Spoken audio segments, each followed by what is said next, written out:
അപ്പോൾ ഇതിനു മുമ്പ് ലാലുമായിട്ട് സംസാരിച്ചപ്പോൾ ലാല് എന്നോട് പറഞ്ഞു ഞാനിങ്ങ് വരില്ല, കാരണം അത്രയധികം ഞാൻ എന്തിനാണ് വരണേ. അത് ലാല് ആ പറയുന്ന വാക്കുകളിൽ ഒരു ഗദ്ഗത കണ്ഠനായിട്ടാണ് പറയുന്നത്, കണ്ണുകളൊക്കെ നിറഞ്ഞുകൊണ്ട് പറയാണ്.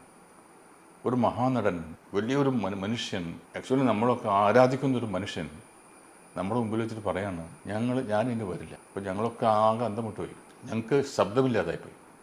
അപ്പോൾ ആ പറച്ചിലിൽ ഭയങ്കര സ്ട്രോങ് ആയിട്ടുള്ള ഡിസിഷൻ എടുത്ത് കഴിഞ്ഞിരിക്കുന്നല്ലോ.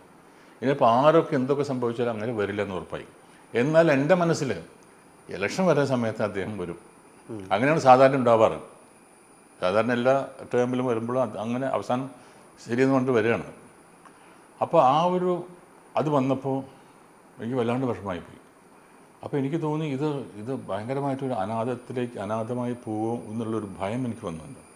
കാരണം എന്നെ ഭയപ്പെടുത്തിയത് ഈ അമ്മ എന്ന സംഘടന ആർക്ക് വേണ്ടി നിലകൊള്ളും എന്നുള്ളതാണ്.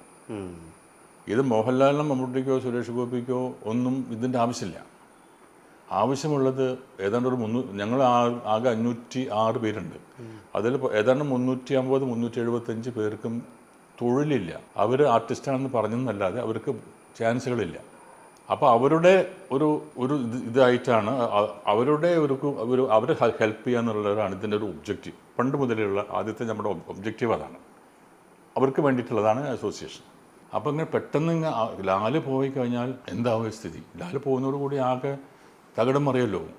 ഈ അമ്മ എന്ന സംഘടന ആകെ തകർന്നു പോകാനുള്ള ഒരു സംഗതി വരികയാണ്.